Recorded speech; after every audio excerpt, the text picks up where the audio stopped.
Беше долго и ви благодарам на вниманието. Благодарам на вашето 45 минутно обраќање. Мислам дека беше сосема како што треба. И благодарам уште еднаш. Дали некој друг бара збор, колеги? Прв се јави Дејанчо Евтимов, повелете, потоа Снежана Калевска, па Ели Панова, Гордана Силјановска. Повелете, Дејанчо.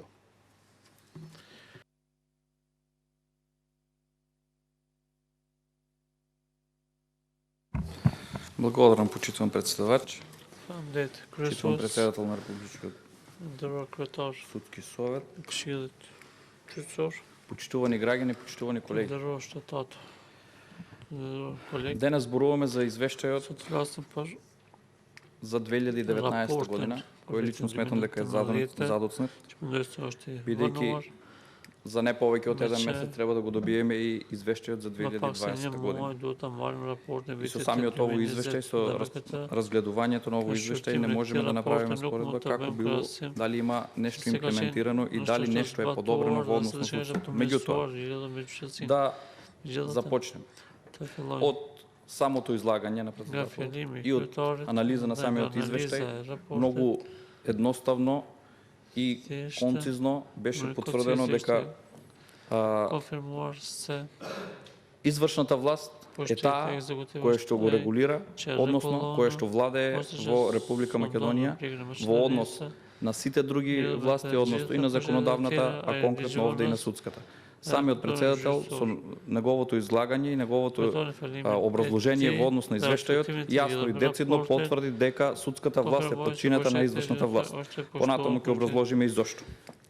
Почитувам председател. Меѓутоа, од овој извештај, кога ќе ги согледаме сите параметри кои што се наведени внатре, јасно заклучивме дека имаме контрадикторност во она што е овде нотирано и реалната состојба која што се отсликува на терен, во однос на перцепцијата која што имаме за судството и сите оние постапки и скандали кои што го тресат. Однапред, сакам да потенцирам една работа, дека никогаш не застапувам генерализирање на сите овие ставови во однос на тоа дека сите поединци и во судството, и судии, и обвинители, и сите други чинители кои што се наоѓаат во правосудниот систем, сите се неажурни и сите се нечестни. Мораме да ја индивидуализираме како обврската, односно одговорноста, како и правата кои што ги добиваат, меѓутоа мораме да ги индивидуализираме и обврските и последиците кои што треба да ги сносат одредени чинители во овој сектор, бидејќи правосудството ни е рак рана на која што секојдневно, секоја година имаме најголеми забелешки од страна на Европската комисија во однос на имплементирање и на реформите и усогласување на позитивните законски прописи со европските регулативи, бидејќи се стремиме кон усогласување со нив, бидејќи се стремиме за членство во Европската унија. Ако почнеме со извештајот од почетокот, сето ова што е наведено е добро, и визијата, и мисијата, и вредностите, и принципите кои што би требало да се застапуваат. Меѓутоа, во однос на вредностите и принципите, самите рековте дека во одредени случаеви истите ниту се почитуваат, ниту им се дава вредноста која што треба да ја има. Независноста во носењето на одлуките. Независноста во носењето на одлуките во судството во Република Македонија ниту оддалеку не ги задоволува принципите и критериумите за и интегритетот на одредени судии кои што треба да изрекуваат да изрекуваат пресуди, а со тоа да ги заштитуваат сите оние кои што се нашле во одредена ситуација да бидат оштетени, или оние кои што треба да одговараат за сето она што го презеле противзаконско и противзаконски дејанија. Во однос на бројот на членовите и составот на судскиот совет нема да дебатираме, бидејќи од самиот председател јасно ги нотираше и бројот на членовите, иако сметам дека уште од самиот избор на членовите на судскиот совет имаме најмалку 5 мина членови во судскиот совет кои што се под директно политичко влијание уште при самиот избор. Покрај министерот и председателот на Врховниот суд, меѓутоа тие немаат право на глас. Тука сме усогласени, меѓутоа тројцата членови на советот кои што ги избира Собранието на Република Македонија со мнозинство гласови од вкупниот број пратеници, при што мора да има мнозинство гласови од вкупниот број пратеници кои припаѓаат на заедниците кои не се мнозинство во Република Македонија, и двајцата членови на советот кои што ги предлага председателот на Република Македонија, а изборот го врши пак Собранието, се под директно политичко влијание и директни политички предлози во самиот состав. Меѓутоа, така е законски регулирано, тоа е системска грешка која што можеби напред треба да се размисли како да се постапува. Меѓутоа, во моментот е така. Имаме неколку контрадикторности на кои што ќе ви забележам и сакам, доколку сте во можност, да ми одговорите. Пред неколку работни денови го разгледувавме и извештајот на Народниот правобранител. Ова ви го потенцирам, бидејќи сакам да поврзам една информација која што е директно контрадикторна во двата извештаја. Во самиот ваш извештај велите: Врховниот суд на Република Македонија во 2019 година го совладал приливот на новопримени предмети и го намалил за остатокот за 169 предмети, па се оценува како ажурен суд. Врховниот суд се оценува како ажурен суд. Ова го потенцирам неслучајно. Народниот правобранител вели вака: во 2019 година зголемен е бројот на представки кои се однесуваат на ненавремено одлучување по барање за заштита на правото на судење во разумен рок, сите други забелешки надолу, и вели вака: Врховниот суд самиот не ги почитува пропишаните рокови. Почитувам председателя. Како може да биде Врховниот суд ажурен, доколку самиот не ги почитува роковите за кои што тој треба да постапува и да ги коригира по хиерархија другите судови кои што по хиерархија се пониско од него. Контрадикторноста мислам дека е очигледна и затоа сакам да, доколку сте во можност, ова да го образложите. Втора контрадикторност за која што зборуваме, велите вака: Управниот суд во 2019 година го совладал приливот на новопримени предмети и го намалил за остатокот за 1114 предмети, па се оценува како ажурен суд. Мислам дека ова констатација почитува на македонска јавност, на која што секој од вас или најголем дел од граѓаните имаат некоја управна постапка која што ги засега претежно и во управните судови. Знаете дека ниту е точна, ниту може да биде точна. Зошто? Пред непол месец излезе информација дека токму во Управниот суд имаме повеќе од 5000 предмети кои што не се доставени по жалба до Висшиот управен суд. Случајно или намерно, овие предмети се однесуваа на областите најповеќе од прекршоците во царина и управните постапки во царина и денационализација. Почитувам председател. Дали во Управниот суд постои влез на предмети, архива и излез на предмети, повторна архива, распределување на предметите кај судиите? Како може бројка од 5000 предмети да не се знае дека истите стојат во фиока и истите, повторно потенцирам, дали случајно или намерно, имаат голема веројатност релативно или апсолутно да застарат.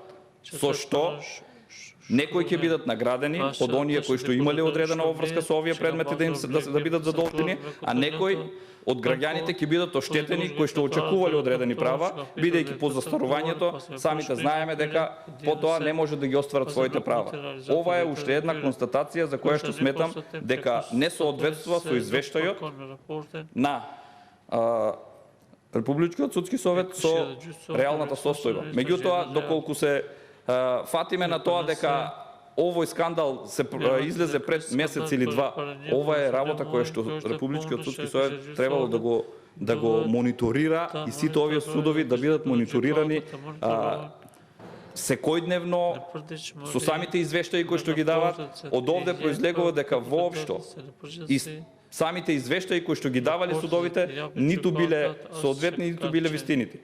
Затоа сакам да од овде да ни кажете дали воопшто ќе се преземат одредени одговорности и мерки по ова. Истото го констатирате и за Висшиот управен суд, кој што доколку е неажурен по нискиот суд, односно управниот суд, не можеме да зборуваме за ажурност на Висшиот управен суд. Почитувани, истиот има право по поднесените жалби самиот мериторно да ги реши, а не во повеќе од 80 и 90 случаи од предметите, како на управниот, така и на Висшиот управен суд, истите да се или да се укинуваат решенијата, да се враќат на повторно разгледување и одлучување, се со цел одолговлекување на постапките и едни долгометражни постапки од кои што на граѓаните им се смачува и истите потоа ја имаме перцепцијата дека судството во Република Македонија ниту е ажурно, ниту работи, ниту постапува согласно законите и позитивните прописи. Перцепцијата дека кај 70% од населението дека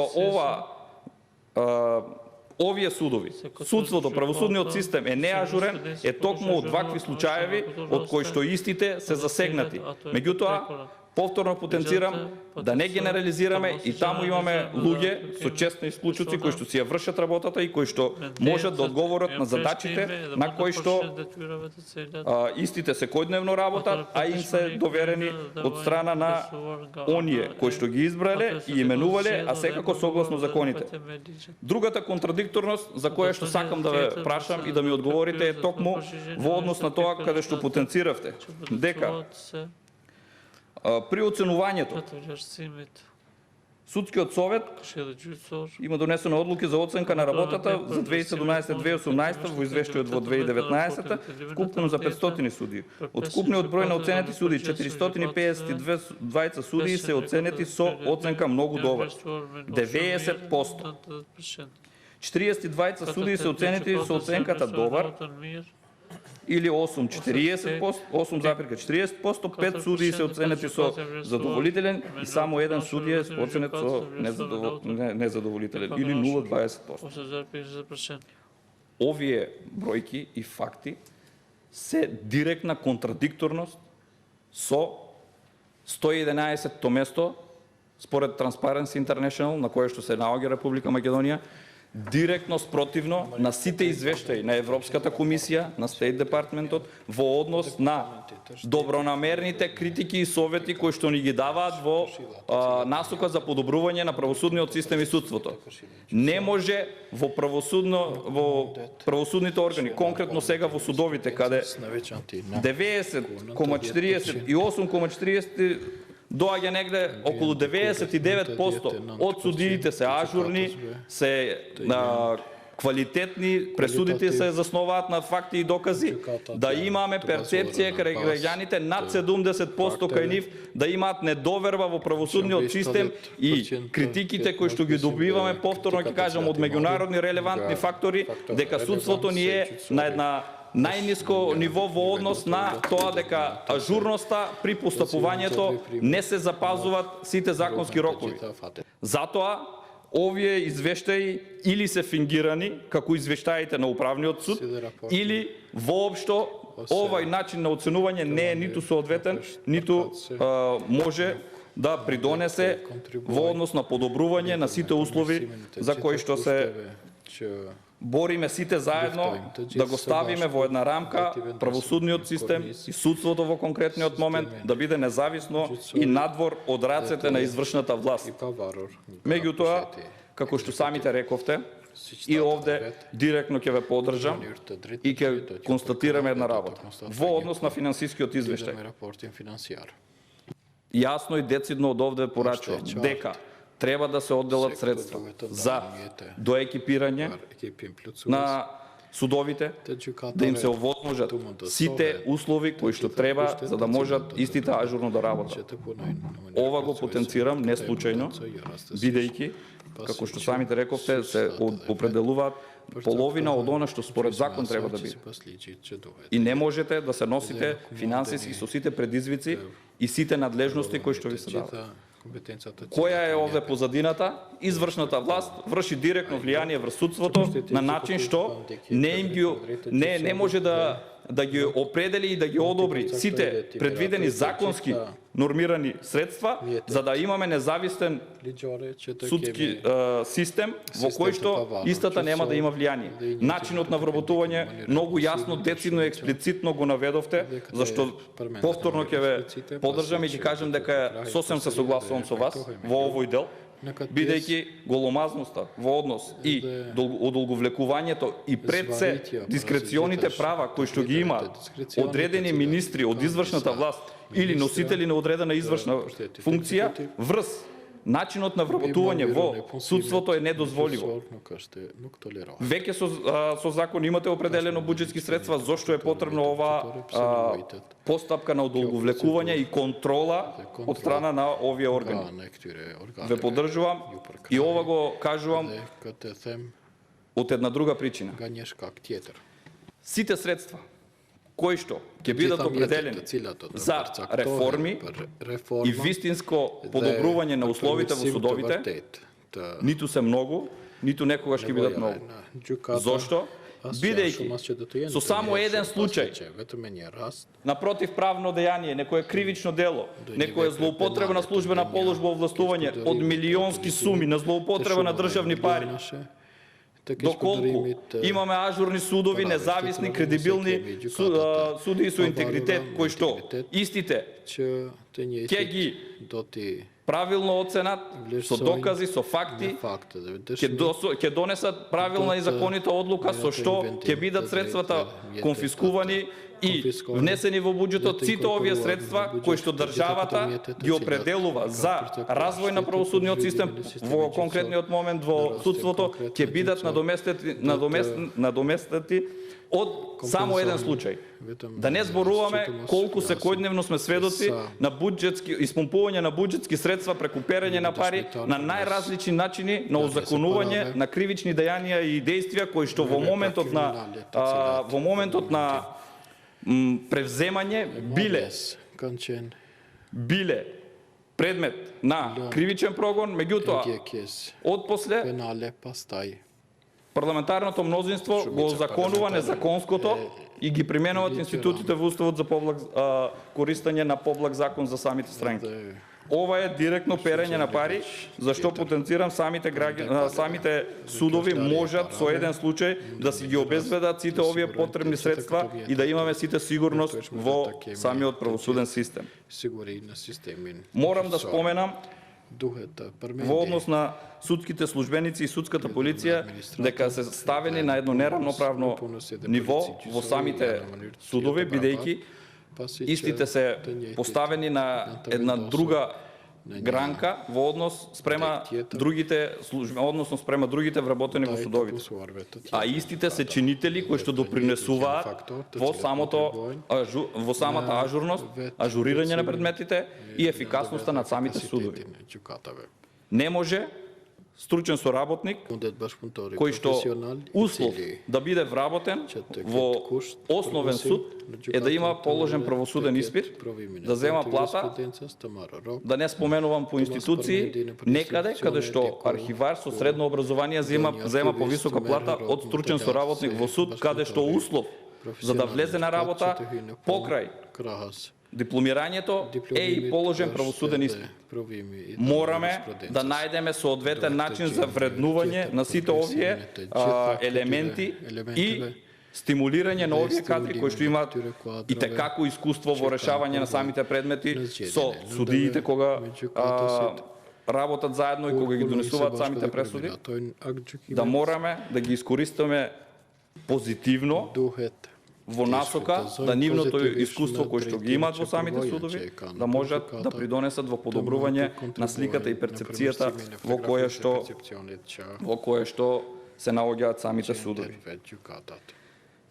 Меѓутоа, за допринос на ваквата состојба, морам уште еднаш да констатирам. Има самата извршна власт. Зошто? Бидејќи носител на реформите во правосудниот систем, се постави премиерот Зоран Заев, кој што е економист по професија, а истиот го водеше Советот за реформи во судскиот совет, во судството. Од каде што сите, вклучително сите членови кои што беа, си дадоа оставки и го оставија самиот да го врши ова реформирање во судството, кое што од тоа гледаме дека немаме ништо. Потоа имавме најавувано ветинг во судството и од тоа ништо не излезе. И на крајот имаме проверка на имотната состојба во судството. Да, треба да има и постапки во самите судови, прочистување, но генералната слика за судството не можеме да ја перцепираме од перцепција на тоа дека сите таму се криминалци и сите таму се несоодветни кадри. Мораме да имаме респект и почит спрема оние граѓани, спрема оние вработени во судството кои што честно и достоинствено си ја вршат работата. И за крај, сето ова резултира со неодамнешното објавување на тоа дека сме на 111-то место на Transparency International по перцепција за корупција, како во државните органи, така и во судството. Председателе, уште еден податок само доколку можете да ни го образложите. Зборувате за ефикасност во судството и во судовите, а внимавајте, имаме во јануари 2019 155 предмети кои што се водат повеќе од 10 години. 10 години за најголем број дел и од кривичната материја и од граѓанската материја се апсолутни рокови на застареност и предпоставуваме дека тенденцијата овде е застареност на овие предмети.